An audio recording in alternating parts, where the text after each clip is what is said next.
I'm incredibly honored to have such a panel here today of people who, I mean, yeah, I'm very excited for what you're going to cook up together. I think having a conversation with each and every one of you, as we've done in the past, is already is always quite complex. So I think having all of you in one room will be definitely we will definitely be exploding out of what you could possibly cover in 1 hour. But never mind, this is just a conversation starter, hopefully, to be continued on Slack and perhaps in future meetings. Okay, so here we go.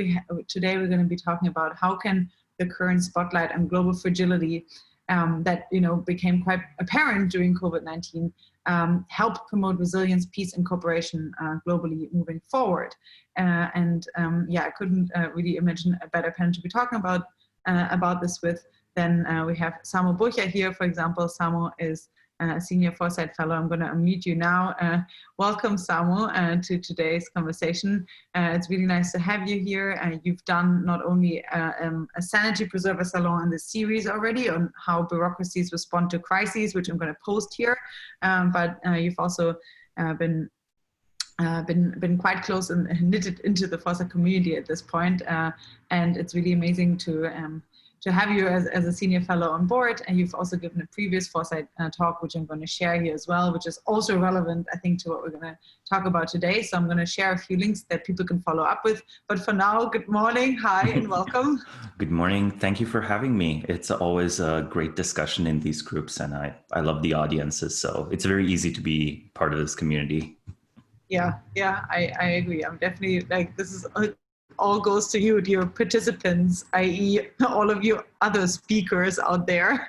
Okay, next one up we have Shahar. Shahar, I've had the pleasure to get to know a little bit more at an Augmented Intelligence Summit where Shahar and Gaia were really spearheading this really quite interesting well, I think you can explain it better, but like a scenario in which different people get different roles and actually have to act out how they would act within their given role description. Not really like a war game, but kind of like a room in which you should make cooperation happen on a global scale. There it was about AI cooperation, specifically about different stakeholders and China and the US. And I think one thing that came out of it is that many of those kind of like simulations of how those how those discussions could be going always ended in kind of doom and gloom, and until Shahar really drove the point home that okay, what would it mean to actually have cooperative results out of those discussions? So thank you so much for spearheading this really fantastic interactive game design. I think you've been doing it with a variety of different groups since then, so I'm super excited for what you can share with us today. Welcome, Shahar. Thank you. It's great to be here. Yeah, awesome. Next one up, we have Dave Denkenberger. Dave also did a Foresight Salon, I think, well, was it 2 years ago now or last year, which was together. Last year, okay, great. Together with Jeff Laddish on civilizational collapse, quite, again, a doomy topic, but, he's published with his organization ALLFED, really a few very well-researched, fantastic papers on, how we may be able to feed the world, even in scenarios of crisis and disaster. So it's quite I think, a reasonable and still yet optimistic approach to, I think, how we could get ourselves out of really almost worst case scenarios. And so thank you for joining today. I think I can't wait for what you can share, both about what we may do if things get really bad, but also how we can avoid getting there in the first place. So welcome for joining. And then next one up we have, yeah, awesome. Next one up we have Caro, really last but not least, Caroline Jeanmaire. I'm gonna unmute you now, and from lovely Berkeley, as I see, right? And Caro is a Foresight Fellow, and she's also with Chai, and has been doing really amazing work, not only in terms of trying to keep AI safe and trying to kind of get different stakeholders involved there, and try to coordinate different stakeholders and their needs, trying to come up with kind of reasonable policy proposals that are yet still implementable, but has been I think really I think spearheading like resilience thinking, not only about AI, but I think quite broader. And so it's really nice to have all of you here today. Unfortunately, Asaf can't join, he's still ill, but we're going to get him on in the future. So I'm really glad to have all of you here. I'm going to be sharing your respective foresight talks and so on and so forth as you're speaking. But for now, I would really love to kind of hear from you very specifically, already diving into the COVID thematic of, well, given your work before, how has it pivoted, if at all, after COVID-19? So how has your work focus changed, if at all, before we dive into the more abstract topics? And yeah, I would love to. Why don't we start with Samo? You're up here in my window at first. So how has your work focus, within trying to come up with ways in which you can kind of recommend sensible strategies for your for the folks that you're consulting? How has that work shifted since COVID-19? Well, first off, there's the happy circumstance of there being way more demand for thinking in terms of political risk and societal risk. Often it's the case that people want solutions at a point where it's far too late to implement a solution, right? Often many things are overdetermined and it requires some foresight and some planning, some preparation, but also having the right staff at hand. There are very few organizations that can suddenly do away with the way that they've done work for 20 or 30 or 40 years to ingest completely different kind of talent and completely different kind of information. A lot of the arguments around both preparedness to COVID, to the spike of it and the aftermath, it was all very, I almost want to joke and say it's mathematical, it's epidemiological. It requires discernment between many different kinds of expertise, because if you just try to look for the consensus of experts right now, even if it exists, it's very difficult to find from the media trail. So the shape of my recommendations has changed, I think, in the direction on the more global side. It's changed more towards the realization that our society was a dynamic system. You can't actually just stop the clock and reset the clock. So trying to do things as if you merely pause the clock is very dangerous. It's economically dangerous, it's socially dangerous, sometimes it's politically dangerous, pretty directly. Secondly, I think that my recommendations have shifted because I've seen that different organizations and level of organization have responded differently well. Straightforwardly, I think, for all their flaws, the US state governments, even though they're not relied on much, proved healthier and more flexible than the federal government.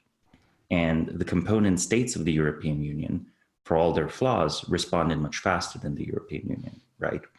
So I think it's like a useful test, and these changes of which organizations work and not sort of have informed my recommendations. I think that we've discovered that international organizations necessarily have the flaw that they need the participation of the most powerful countries. So the WHO's position can in fact be moved by China, but the WHO obviously should work with China. So I don't envy the position they found themselves in. Cool, perhaps, I hope that addressed some of your question. Yeah, we definitely, I think, covered a few of the points that we want to dive into in just a sec. Thank you, Samo. Okay, let's see. Next one up, Shahar, would you like to tackle that next? Sure. Yeah. So I don't have nearly as much to say, because one thing that has happened in my life is that 1 week before the UK went into lockdown, my wife and I had a little baby girl. So I have been on parental leave for the vast majority of this. I've been, the risk researcher sitting on the sidelines, seeing as everything happens. Also a big shout out to my wife who's looking after the child right now. Even though we're both on leave. So a few things that has happened is, you mentioned this scenario role-play game that we've done about the future of AI. There is a team that is carried on this work in my absence, and they have done a big shift to playing it online, because of course you can't get people in the same room together to handle cards and tokens and so on. And that's gaining steam, and that's very exciting. I know you and Jan talked about this a little bit in one of your earlier salons, and that work is still ongoing. I'm trying to support them where I can. Another thing that happened was fairly early on, I think maybe January or February, I was added to a bunch of WhatsApp groups, and I've seen that trend only increasing. There are many, many emerging networks of expertise that have doctors and hackers and politicians trying to share information quickly. And where I can from my network, just try to help those along. And I think we should expect more of that to happen in future scenarios and maybe learn from that. And last thing is, because I've had some more time, I've actually been turning to history. I've been reading some history books, and I know we have a question on that, so we'll come back to that later. Wow, amazing. I had no idea that you're actually in the process of moving this online, or like at least that far ahead. I would love for you to share the game once it's online. I've been, like myself, a little bit involved in a few folks that were trying to set up more online games right now, and getting people more from the gaming industry more involved in technology work, and I guess humanity's long-term future. So I think I would be very, very interested in trying to bridge that gap, and it's incredibly complex, I think, to understand that well. So please share with me once the game is online. I'm sure that there's big demand for it. Thank you so much. Okay. We'll do that. And anyone else is interested.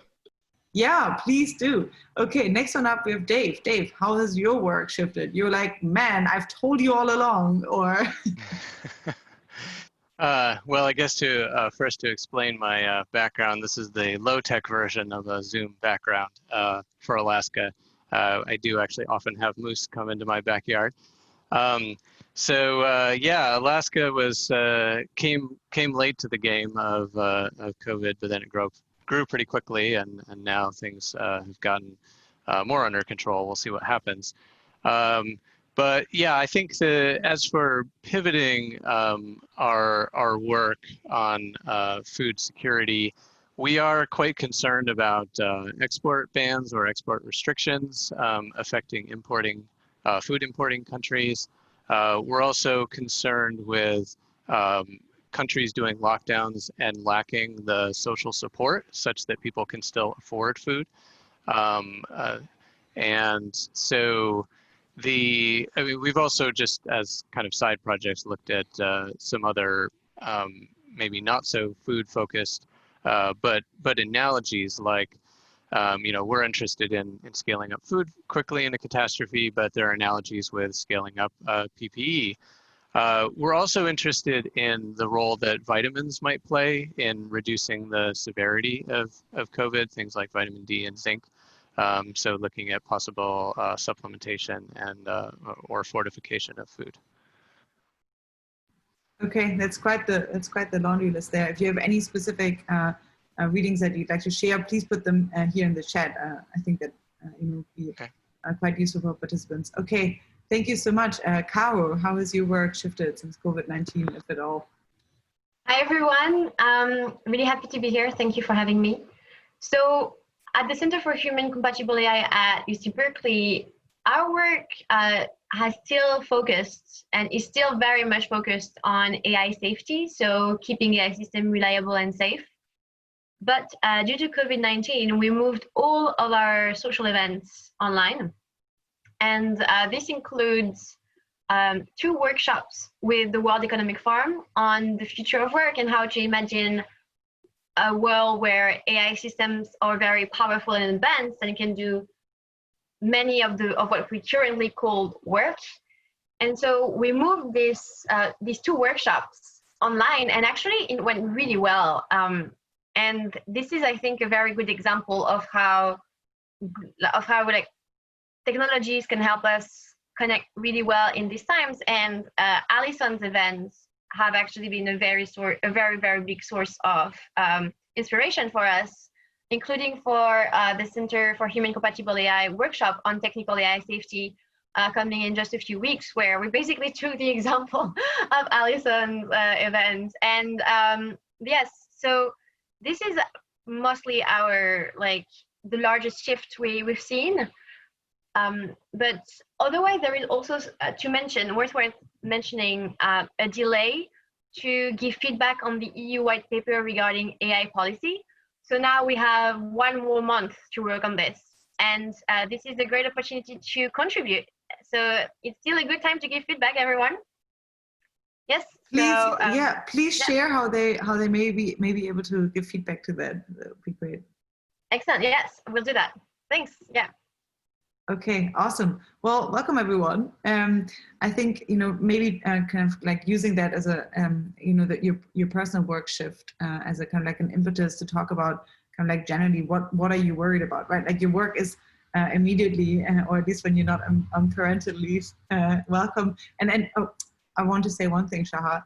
I really appreciate that you made time for this. I know that you've been very, very, very, very, very, I think, selective about the engagements that you have. So thank you for joining on your parental leave, and congratulations.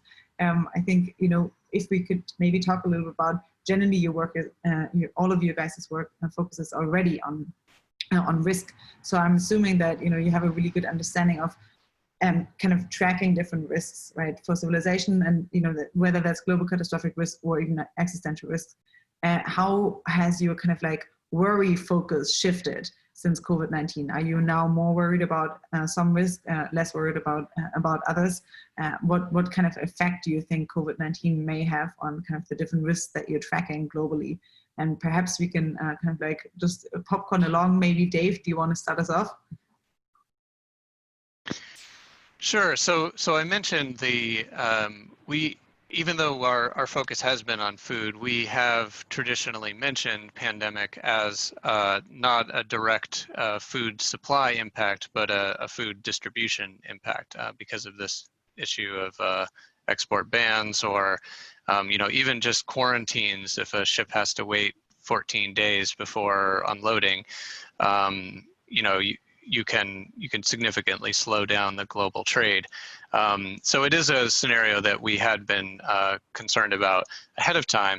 But then and I guess the other thing is that you'll see kind of conflicting reports, because you hear about food going to waste in the US because restaurants are closed and certain food chains were set up for distribution to restaurants. So some people may have the impression that we have more food than we need, but even though that may be true in some countries, other countries could still be in trouble. So that's important to think about. But as for we are also concerned about cascading consequences. If for instance, if these, like I say, these lockdowns implemented without mechanisms for people to afford food, could that cause civil unrest? We're also concerned about how there have been a lot of blaming of foreigners for COVID. Could that escalate into conflict, potentially even nuclear conflict? We're also concerned about we've had cases of outbreaks, in particular critical infrastructure, like a port was closed. And so, thinking through, well, how can we keep these critical systems functioning, electric power, water treatment, transportation, to make sure that we can continue to meet everyone's basic needs. And one example is, what is essential to one country might not be to others. And so you could say, well, one country could be exporting fertilizer. Well, they don't actually need that much fertilizer for them domestically, so they could potentially turn it off or reduce production, but then that could be a crisis for another country. So I think we do really need to think globally about how to keep the system functioning such that we don't have a lot of excess mortality, that's not directly related to the health impacts of COVID, but are related to, not maintaining these essential services. Yeah, thanks so much. I think, Samo, would you like to chime in next, and then maybe we go Shahar and Carol?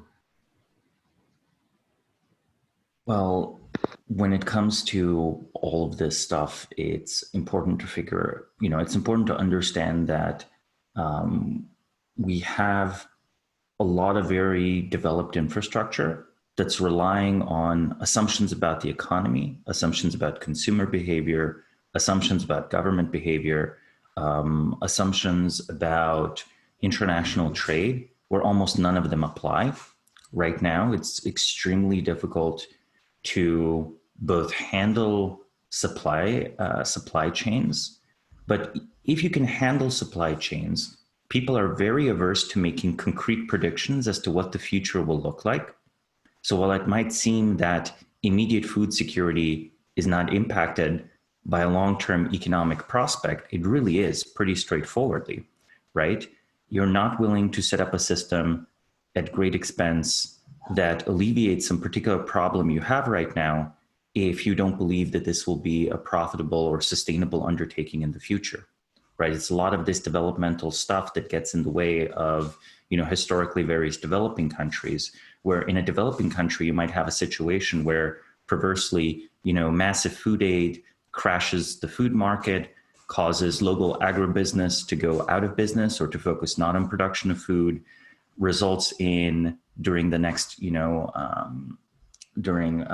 drought in food prices spike that's unaffordable, and so on, right? Like you have these ways in which I think what we should be doing right now is, rather than trying to normalize the crisis, just assume that COVID's going to continue and try to figure out what is valuable infrastructure to have if it continues for a few years, and then go headlong into building it. And it's going to take like a year or two to build it.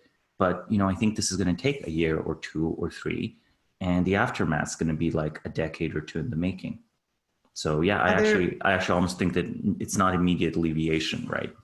Yeah. Are there any very specific sectors that you think we should be investing heavily in right now? Yeah, I think that, we are moving into home delivery for everything. I think that was already underway before. I think that we are also perhaps moving into the direction of automated farming. So this might be actually a very, very good time to invest in agricultural robots. From what I understand, the agricultural robots have a difficult time. All the pilot programs I know of the EU in places like Spain or Italy have had difficulties.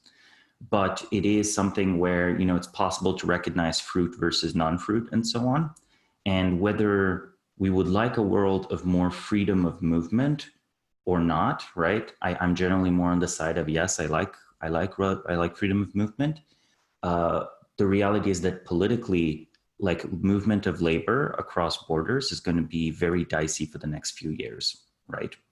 And also there's a situation where there's this suspicion, right? This is why, for example, like the refugee crisis, when they hit, will be extra bad, because all the previous political difficulties are merely doubled down by the fact that it's almost instantly a public health crisis. So either if a government tries to stop refugee movement or if it tries to house them, either way, it has a health crisis on its hands as well, except the population is extra paranoid and extra worried, right? Because then suddenly the strange and honestly sometimes crypto-racist argument that the foreigners are carrying disease is literally true, right? And that's just terrible, right? So because of that, I'm proposing like a technological cope to essentially sociological problem. That's why the agricultural robots seem useful. I think what worries me the most coming out of the pandemic is like the problem of the conflict, the potential conflict and tensions arising between China and the United States. So there are great challenges in getting people to look far enough ahead and see beyond the conflict of the day. And for AI and emerging technologies in general, having peaceful cooperation between the two superpowers is extremely important. In many global commons problems, the issue of trust is super important.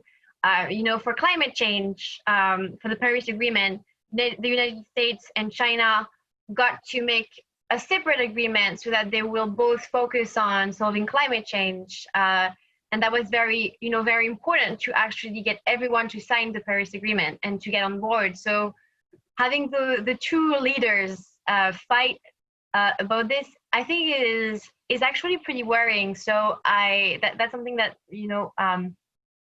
is a global factor for chaos, I would say. So we should, I think about how to, as a community, how to reach out to China, and for Chinese people, how to reach out to the US and have more collaboration, trust, and understanding ASAP. Another thing that worries me a little bit is like climate change R&D. So in a way, the crisis has been pretty good for slowing down carbon emissions, notably related to flights. But I'm worried that because of the crisis, investment in green energy will decrease, and that's something to look out for. And people in the environmental community are really looking out for like developing this big movement of people dreaming of what is the world after what it's gonna look like, and why it's great to think about how it could look like, what we're doing here with Foresight as well. But we need to really have this boost of energy, because otherwise the investments won't be here. So citizens need to step up. Yeah. Yeah, I agree. I think that was mentioned yesterday by Sandrine from Club of Rome, you know, that we should have some conditionality around bailouts potentially. And then also she mentioned that, you know, with the lack of that, bailouts just get kind of like distributed where, you know, where they are supposedly not well used on the long run. I think in Costa Rica, she mentioned the example of their head of the environment not having even been contacted when I think a 500 million bailout or something came, and it was just immediately distributed. So yes, definitely, I think this is the time to act. Sam, who was on yesterday, also mentioned, you know, potential more adversarial tendencies developing between China and the US that we already see. And perhaps, you know, Shahar, you'd like to chime in as well? Yeah, so I completely agree with things that have been said. I think more adversarial narratives, both on the geopolitical level and within countries, are really worrying. I think it links to the conversation you had about sense making. We have been doing our own piece at the center on epistemic security, which is actually a very similar perspective to Aviv's perspective on the problem. You can just go and see all of the smart things that he said in the previous salons. I won't repeat them now. I think there are some other things that we should be thinking of.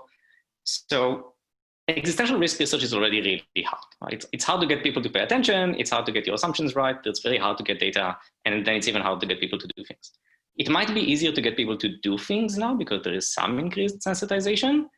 But on the other hand, there is much less bandwidth. The world is changing rapidly. And so all of our analysis on what resources are there, how far away are we from a catastrophe? Like what would we do next? If we're in a new world, we need to redo all of those calculations. And like, we were not in that great of a place to begin with. So it's gonna be really hard to make humanity safeguarded to existential risk more broadly. I think I'm really, really happy that Cesar came out and said COVID is not an existential risk.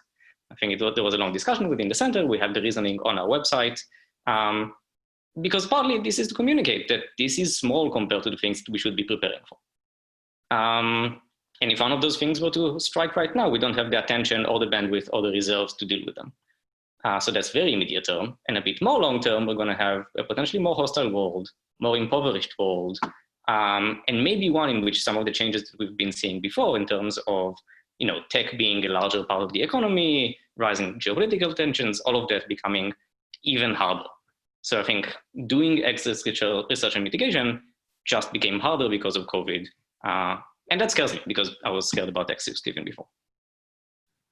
All right. Would anyone else like to comment on what you guys said? And feel free to leave yourselves unmuted and kind of like chime in, like, you know, quite spontaneously in what other people are saying. You know, definitely if you have immediate comebacks, there should be space for that. And yeah, Dave, I see you putting down your microphone. Yeah, I guess I would say I would agree that COVID itself is not an existential risk, but I think there is potential, as I said, to cascade into something that would be considered a global catastrophic risk or an existential risk. So I do think we need to stay mindful of that. Well, one might say that more of the organizational and institutional capacity is used up right now. So whatever else might happen, much as Avin pointed out, will be handled worse than usual, not better than usual. Right. Okay, well, if we, you know, want to tackle maybe like the flip side of that, you know, on the other hand, you also do see that suddenly there is kind of like an appetite, or at least like a spotlight on work that this community has been doing, you know, for quite a while. And, you know, even though it often gets portrayed as kind of like not crazy, but definitely more on the fringe, you know, and worrying about worst case scenarios and people not really having even like often a good kind of like mental point from which to evaluate, you know, the likelihood of this, or, you know, the potential impact of this. It's usually always talked about a very like abstract thing when it's handled in the general media. And now a lot of people can actually sympathize with, you know, how quickly things can spiral out of control, and, you know, perhaps like, you know, even kind of like sympathize more with second order effects and so on and so forth. So on the other hand, you may, you know, you could say that, you know, finally there's a way in which, you know, those risks are now more present for the mainstream, and in which, you know, maybe we can even sway some decision makers to allocate significant budget to not only prepare for the next pandemic, but to prepare for something that's a little bit more larger in the case of general global catastrophic or even existential risks. So I would love to, you know, hear your perspective on, like, do you see like specific kind of opportunities that have opened up due to COVID-19, perhaps even like different like projects that are already in the making or at least discussed that, you know, you'd like to kind of like signal boost here? And maybe we start with Caro. Sure, yes. So in terms of very, I would say, not especially concrete yet, but could become concrete very soon, I think it's the idea of risk management. So risk management is something that is not new, and we've actually seen it in the United States, like the White House direction principles for policymaking. Basically, the White House said, when you're going to regulate AI, you should really care about the risks and the benefits of AI and kind of like measure them, which, you know, sounds right to me. The problem is it's a very value loaded system. Like, you cannot say that we're going to do this and it's going to be very easy and everyone will agree. It's going to be difficult. And this is actually what Jared Brown from FLI said, and he's on the call from the Future of Life Institute. So I would be very happy if you could chime in during the discussion. But basically, I think that thanks to, like, in a way, the silver lining of this crisis is that people will think much more about one in a decade or one in a century events, and actually take them into account for their risk management assessment. So this is, in a way, I think, a rebirth potentially of this field applied to emerging technologies, climate change, and like you know, biosecurity. So I think that's actually something I would like to see, even like, you know, PhD students looking out about how to think about risk management for this. And I would be very excited about like working on something like that and collaborating on something like that with people here. And Okay. yeah, right. I think this is like a very interesting approach to things. Like, you also look at the opportunity as well as the risks, and this seems like a very good approach. Yeah, and another thing that is also potentially very important for AI as well as climate change and biosecurity, like all those fields, is that we are looking for the warning signs. So, you know, maybe something really bad will happen one day, but in order to get there, we can see the warning signs and then get everyone on board. Because the humans, like, they can think about something theoretically, but they need to see with their eyes what it looks like before acting. Unfortunately, for climate change, we didn't have as many, you know, very early warning signs. We just had like this theoretical idea of greenhouse effects. And, you know, scientists were saying like, yeah, greenhouse effect is a thing. We can see it in our greenhouses outside. Maybe the Earth is going to be a greenhouse, like, and it's going to be like warmer, then we're going to have issues. So it was very theoretical. People didn't see the proofs, and now they are seeing the proofs and they are changing their minds. Similarly for AI, you could think theoretically, a more powerful system is a danger for us. But before you see the warning signs, people are not going to really like act. So one way to solve this would be to have a task force, you know, looking at warning signs for AI or for biosecurity or like other issues, and be really, really good about how to make kind of like the most of them and how to get society working on those. So I would also be excited about that. Oh yeah, that's great, and it kind of echoes what we talked about in the sense-making discussion because, I think one thing that Metaculous could be doing is, providing, there was this article, I think, that was written by Eliza on, like, there is no fire alarm for AI safety, or like for AI. So I think one cool thing that we could be perhaps doing with something like Metaculous is kind of like, just setting the bar at, almost like, not really arbitrary, but at specific points at which we should start to worry if, like, the Metaculous predictions go over a certain likelihood of something happening in the next 5 years. That should give us cause to worry about that. Or, like, just using, I guess, like more predefined ways in which we can, like, analyze or call certain risk threshold after which we should all get worried. And have permission to be worried, right? That's like the purpose of the safety alarm. I think that we should definitely be observing which organizations are working super well and try to give them as much as possible narrow mandates to do that job well.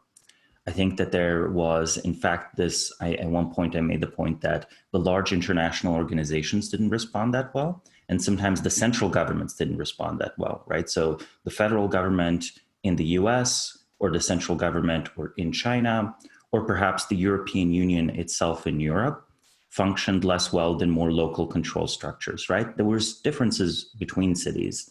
And what I think has been underexplored is the possibility of cities sponsoring concrete research projects directly, because they have much more flexibility and, in a way, some amount of mandate to experiment with stuff related to public infrastructure. We want solutions that don't involve mass surveillance and strong limits on personal liberty, but just things that permanently improve the sanitation of public spaces, right? So I think that there is still some stuff to be done in the the sterilization of public spaces and essentially hygiene of public spaces, right? I know some research and work was done on UV light. Some things were done related to, possibly copper as a metal with, antiviral, antibacterial properties. These are things that impact the risk of living in large cities, right? So I think basically stuff that just applies to all diseases in general. I think if we win this, it looks like a world, not just where COVID is no longer a huge threat. It's a world where the common flu is much rarer. All right, neat. Shahar or David, do you want to chime in?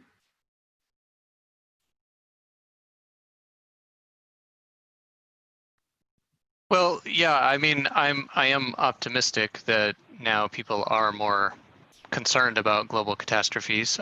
So hopefully that can be converted into more effort and funding in that direction. I'm not sure how long lived that would be. I mean, it would be great to get people, especially high worth individuals, involved for the longer term, rather than just in the next year or so when it's fresh in our minds. But I'm not sure how to do that. I'm interested in what people think. All right, Shahar, do you want to chime in? Sure. Yeah. So I think there's actually quite a lot to celebrate in how we responded to this, both from bottom-up organization, both from the fact that this could have gone much, much worse, and the fact that many smart people just stepped up and said, I want to help. And we can capitalize on that. I think one way we should capitalize on that is accept that this is not going to be short-term. My assessment is that kind of novel policy making in response to this is an opening for the next 5, maybe 10 years. And I think the teaching of the story and the lessons from COVID is 10 years to a generation if we really want to tell a story that resonates for generations to come. Because it takes time to figure out everything that happened, it takes time to learn all the lessons, it takes time to praise and to blame. And if we do it too quickly, we're going to get it wrong. And so I think people should buckle up, try and find the funding sources to do so, join the communities that will support them to do so, and start collecting stories, right? If we want to tell the story of this right, we need to understand the details. We need to interview the health workers and interview the patients and interview the decision makers. And that's going to take time because they're not going to be forthcoming with that information right now. Another thing is, I think there are many, many, many proposals that are happening, and I think they're all great. I think that many of them are overly naive in terms of the power landscape in which they operate. And this is where I'm, of course, going to plug scenario role plays. if you want to see change happen in the world, spend some time pretending to be the people who don't want you to succeed, understand their motives, understand where they come from, understand what resources they can use, and try and come up with strategies that either co-opt them or work around them, because otherwise you're not going to see the world change, right? I mean, there are powerful actors. They have not been demolished by this. They are somewhat weakened, but not significantly. We haven't seen any really big players in sort of nation states or corporations go away, and I don't think they're going to go away anytime soon. So we need to think about how they're going to respond, and then measure all of our responses in response to what they are going to do. Okay, so I'm hearing from you, you know, like very, like taking time to think and getting it right, I think is important, you know. Meanwhile, you know, you want to take the opportunity right now because currently the spotlight is on it, but also like making sure that we actually push for the right things. Okay, we're now at 46, and I know that you know, a lot of people here in terms of participants are actually many, you know, of your collaborators too. So I want to give a lot of time for questions. And Caro, you called out Jared. Jared, would you like to chime in a little bit on, you know, like an example of the work that you have been doing? If you'd like to, I can unmute you right now.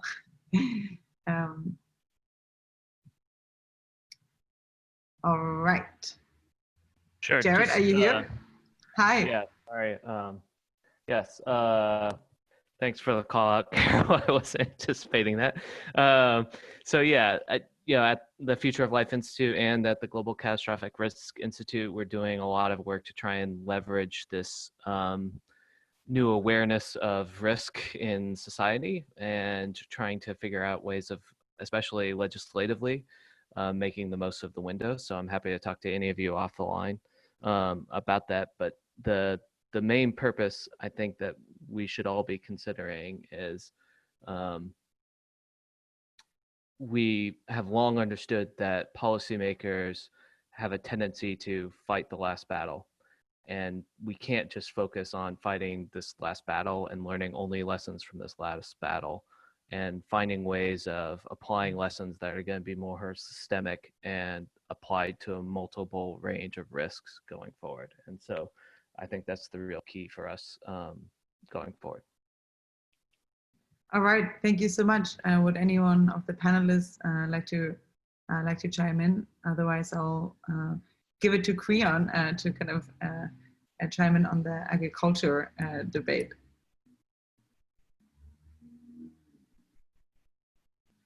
Okay, then I'll unmute Creon next. Then we can like pick up a few threads here. Okay, Creon, you are unmuted now. All right, thanks a lot.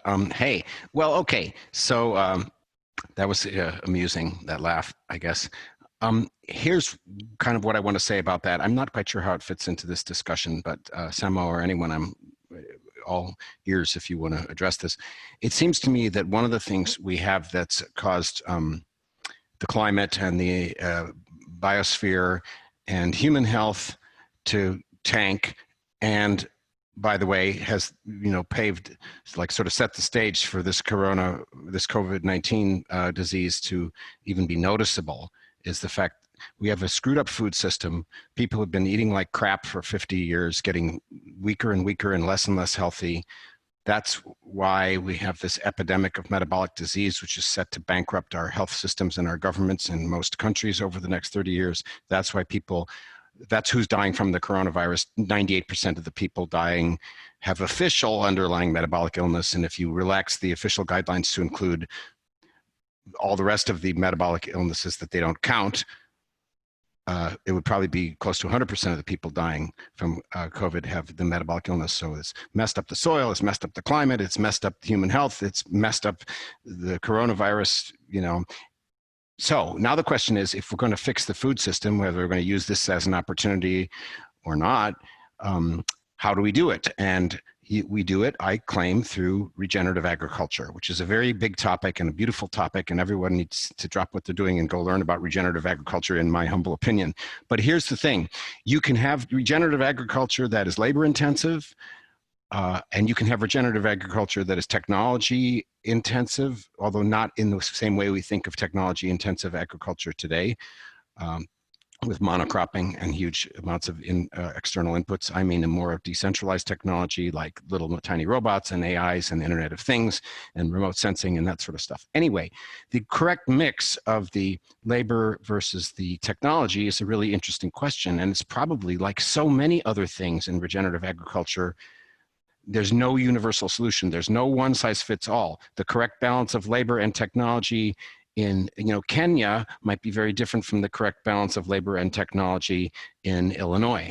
And in both cases, it might not be what we naively think it is. So I feel a little bad about laughing out loud about ag robots, but I do think that's a symptom of this disease that our community has, which is we have our favorite technologies, blockchain, AI, robots, genetics, you name it. And then every problem that comes along, climate change, COVID, this, that, the other thing, we like hit down with our technology hammer on the problem. And if I'm a genetics guy. Thank you. So what I'm saying is, please tell me your thoughts on the correct balance of labor and technology in solving some of these problems. Do we just want to eliminate labor and replace it with robots? Is that the solution to fill in the blank? Okay, thank you, Creon. I think Samo, would you like to respond to that? And I think, Shahar, like Asaf is not here, but like you mentioned that he's been doing some work on this, so maybe I don't know how much you know of that, but maybe we could have that as well tied in. Okay, Samo, I'm gonna meet you. Okay, hopefully. Okay, cool. The correct balance between labor and technology. Yeah, there's a strong argument to be had that people should have a more direct relation to agriculture and their environment. And there is a lot of high productivity, versions of agriculture that are very, very labor intensive, right? There are people also in the permaculture space who explore that. In this situation in particular, I think that we have to acknowledge that industrial agriculture, for all its flaws, did manage to fuel and feed an unprecedented global population explosion in the 20th century. The Green Revolution is what makes a world of 7 or 8 billion people possible. So in a situation, if one is thinking about food security, well, robotic farming shouldn't be the only farming that happens, but just making food more abundant, even if it's perhaps not the highest quality food, though I would challenge the assertion that, robotic farming would necessarily lead to lower quality food. For example, one might easily substitute robot or drone labor for pesticide use. You can definitely say cut pesticide use with some application of it. So there's a productive frontier that can be pushed forward both in mass industrial scale agriculture and making that mass agriculture higher quality and better for people. So I think that having a baseline of everyone's fed, and then on top of this, perhaps having economies where,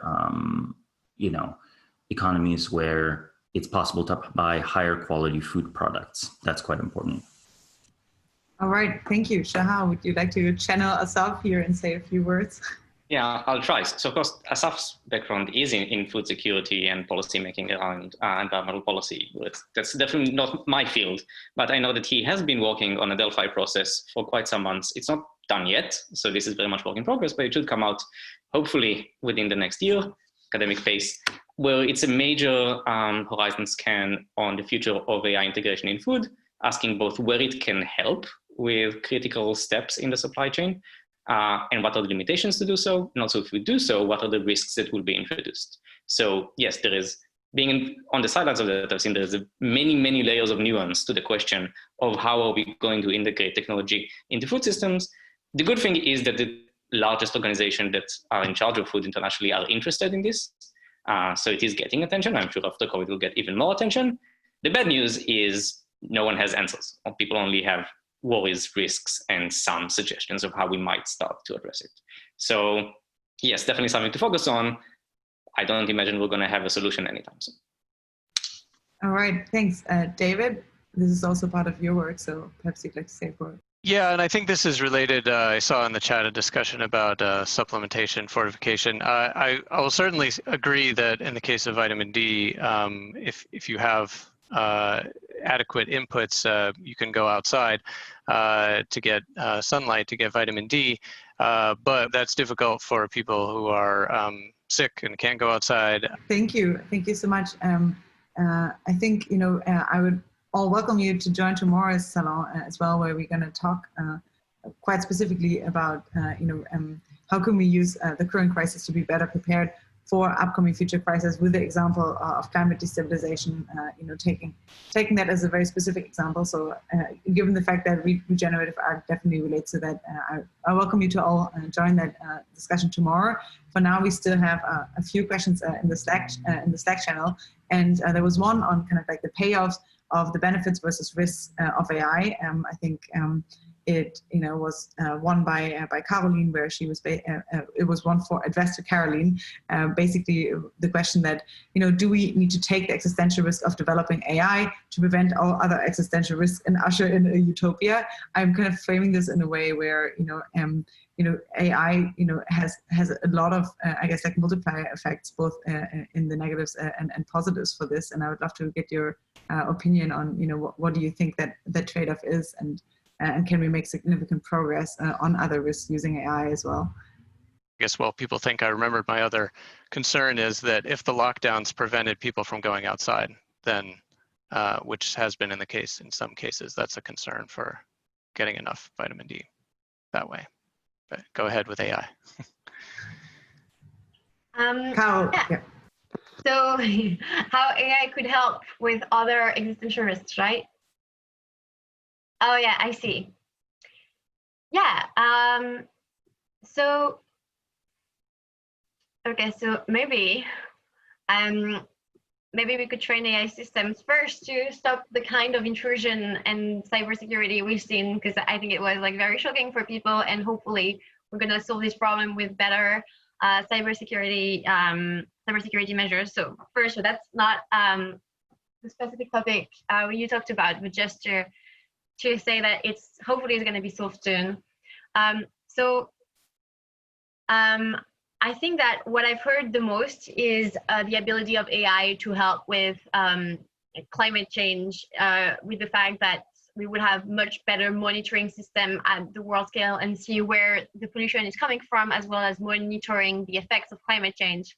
And this kind of data can be extremely useful. For example, it showed before that some coal plants in China were still functioning, and that is useful information to know. And this kind of like monitoring and really well, like hopefully one day AI will also be able to give some recommendations to decrease the amount of carbon dioxide emissions. So that is also an opportunity for health-related issues, for biosecurity. I'm not sure yet, and I think I haven't seen a lot for the moment. And I guess what I'm seeing more is data. So open data is the thing that I've seen, and I just want to bring attention to one really nice initiative here, which is the COVID-19 barometer in France. So I'm from France, and one of my friends told me about it. She's on the call, and it's a citizen science initiative led by the Data COVID Association, which aims to provide open access data from a weekly survey, so that everyone has access to the data from the survey. It seems like currently just people do surveys and then they keep the data, the precise data for themselves, and it's not very useful. So that's, I think, a very good initiative to start with. All right, thank you so much. Maybe on a final question, I know we're now at noon, but if you want to, kind of like close it out by saying like a few general recommendations of what would you like participants to do, like right after this this call, if they actually wanted to get involved and trying to help with promoting greater global resilience. And perhaps Dave, we can go with you first, then Shahar, Samo, and Caro. Like just a few words on, what could participants do right now after this call to concretely help with those efforts. I think essentially that the most obvious thing I think to do is to try and explain how. The concrete actionable, I think, actually does rest in pairing up organizations with new projects. So if you can find functional organizations and propose projects that they wouldn't usually undertake and carry out projects that they wouldn't usually undertake, that's extremely valuable. What I think has happened is that there's been a landscape of functional and non-functional institutions where, because the conditions were the same for so long, they could carry out automated scripts. So it seemed like we had way more functional organizations around the world than we actually do. The crisis showed which of them can respond or not. And some of them that have the ability to respond should be doing way more. And others that have shown that they don't have the ability, well, those should be devolved of responsibility over time. I want to emphasize, I wouldn't advise like going out and fighting particular organizations. I think it's always easier to build up other organizations than it is to, you know, try to get yourself an opponent. I think we have a very adversarial minded civic culture, but it's not a civic culture that focuses enough on positive construction, be it fundraising, be it connecting technologists, be it undertaking public health measures, be it undertaking media projects.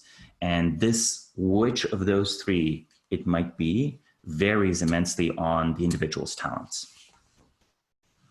All right, neat. That's quite concrete. Shahar, would you like to go next? Sure. So had I muted even 5 seconds earlier, you would have heard a big clapping for the NHS that happens in the UK behind me. And that's my first answer is, regardless who you are, record your experience of COVID and share it. If you can put a pro-cooperative or pro-resilience slant on it, definitely do, because there will be a COVID museum and it will be online and it will be distributed and be made up of our stories. And what kind of stories we tell will really matter. I think more in the long run than in the short run, but it really matters. And I think the other one is try and build up the networks. And also, so this is limited just from a little bit of cursory history reading. We're reading about the history of the making of the New Deal, the history of the teaching of the lessons from the Holocaust. The answers to all of this is that it takes a long time to get the learnings out to a point where they are establishment. And it takes a lot of bottom-up work, and it takes a lot of really smart maneuvering within existing power structures. So join a university, join a political party, right? Go to the places where the power already is and work from there as an agent of change. I know it's a generic answer for everything, but I think it also applies for COVID. Particularly, I think I should say it in contexts where people like to just go and break everything and make everything better overnight. All right, thank you. Dave, would you like to go? Sure. So yeah, I think that if people can, you know, basically, like we say, use this opportunity to say this is a crisis, but it could be much worse, and we do really need to get prepared for global catastrophic risk or existential risk. Preventing those risks is very important, but there was recently a paper, I think it was called Defense in Depth, arguing that you do need to put effort into all levels, so prevention, response, and resilience. And so recognizing that we can't prevent everything, investing some of our efforts into response and resilience. And we haven't really talked about peace very much, but you know, one of our themes is that, you know, say in particular, if there were nuclear war and nuclear winter, you know, I'm very concerned that in that scenario, it would be a lifeboat. There would be lifeboat incentives that not everyone is going to survive, and then, you know, it's very bad for cooperation. Whereas if we can have a message that if we cooperate and we can actually feed everyone, then we have a much greater chance of having a peaceful outcome, or at least, you know, less additional conflict.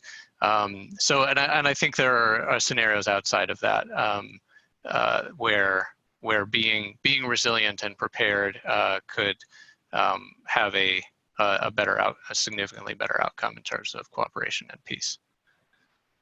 All right, thank you so much. Caroline. Sure. Yes, I do think that another very interesting approach to solving this issue is forecasting. So the University of Oxford and the Future of Humanity Institute are working on that, and like both improving software as well as getting more people to work on this. And I think this is a very good trend, so that people really care about the factors and how the future could be, and make predictions so that they can have feedback on them. So this is like, I think, a very good trend that we are seeing. I think the Center for the Security of Emerging Technology at Georgetown University is also looking for forecasters. So if you're interested in that, that seems like a great way to make progress regarding COVID. So they are doing this forecasting effort regarding COVID. And I will put a link, and I know, because I know Allison will say that I should do. Yes, please, that would be amazing. Also, I just want to kind of mention that I've been talking with the panelists from yesterday, and there is interest perhaps on, having another salon in which we could potentially discuss more about how do we make probabilities communicate, how do we shape probabilities in a way that is, you could easily communicate them to a broader and larger audience. So how can you make them tangible? How can you make them interesting? How can you get, the mainstream really to think in terms of probabilities? And I think, that would be like part of the effort. I think you've seen a lot actually, like, of really amazing projects. The one that you mentioned from FHI, the epidemic forecasting tool, is really just a fantastic tool, I think, and they're actively consulting with folks right now. So that's definitely, I think, a very an effort that has become quite a lot of like backwind right now. And then, yeah, I think, Dave, what you mentioned, in terms of cascading risk on a global scale, especially amongst great powers. I think one book that people could look at, which actually ends with quite specific policy recommendations, is Toby Ort's The Precipice, which recently came out and is fantastic. It's quite it's a really concise, short read, and yeah, it's really quite amazing. Okay, with that being said, thank you so much for staying on for longer. Thank you so much for the panelists for being so welcoming.